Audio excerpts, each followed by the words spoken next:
À Cursan, petit village de l'Entre-deux-Mers, il faut se rendre à l'église pour assister depuis toujours aux vœux des mères. Je vais excuser notre curé, le père Alban Kern, et qui vous souhaite la bienvenue en l'église Saint-Michel de Cursan et vous adresse également ses meilleurs vœux. Le goupillon certes, mais il ne faut pas oublier Marianne. Pascal Lavergne, donc député de la 12e circonscription, va nous rejoindre tout à l'heure, mais là il est sur une autre cérémonie. Messieurs les conseillers départementaux, cher Stéphane, cher Christophe, Monsieur le Président de la Communauté des communes du Créonais, cher Alain, Mesdames et Messieurs les maires et élus des communes voisines, chers collègues, l'année 2022 n'a pas été à la hauteur de nos espérances. Malgré tout, nous sommes restés unis et solidaires. Espérons simplement que 2023 puisse nous donner au quotidien des raisons d'espérer en un monde meilleur et vous apporte la santé. Le moment est tellement plaisant que je me suis également interdit de vous parler de choses tristes et désagréables en ce jour de convivialité. Je ne vous parlerai donc ni de guerre, ni d'inflation, ni de risque de coupure d'électricité, ni de réforme des retraites. Les médias nationaux vous abreuvent suffisamment au quotidien de sombres nouvelles sans que je ne vienne moi aussi en remettre une couche. Et puis comme ça, mon discours sera plus court et nous passerons donc plus vite à l'apéritif, ce qui ne sera pas pour vous déplaire. Ce matin, je veux simplement vous parler de vous, de notre village, de ce que nous pouvons faire ensemble, malgré nos petits moyens, pour bien vivre à Cursan, et c'est bien là l'essentiel.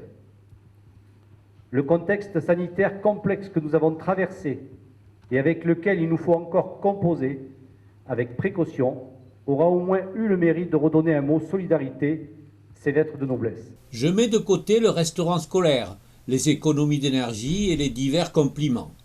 Je laisse à plusieurs habitants et habitantes de Cursan la parole. Je trouve un discours très moderne et intéressant par rapport aux vœux qu'on a l'habitude de voir, qui sont des fois un peu soporifiques parmi certains élus, il faut être honnête. Et donc là, j'ai trouvé ça avec un côté résolument moderne et assez dynamique.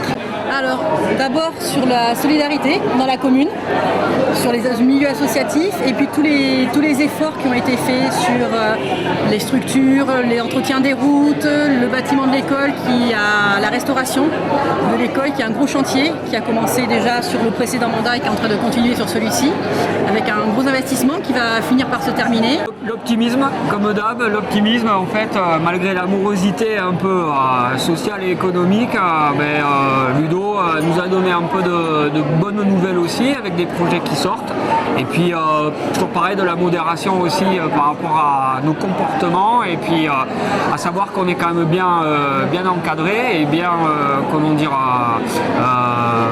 que la commune est bien gérée. Voilà. Je suis très proche de la nature et quand il a parlé de l'aire de branchage où on peut amener nos déchets pour pouvoir récupérer du compost par exemple, c'est quelque chose qui moi me parle. Moi j'ai appris plein de choses sur les futurs aménagements de Cursan. Je l'ai trouvé très positif sur la nouvelle année qui s'annonce. Partageons ensemble et vivons pleinement cette nouvelle année.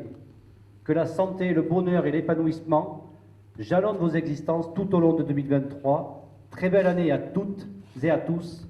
Très belle année à Cursan.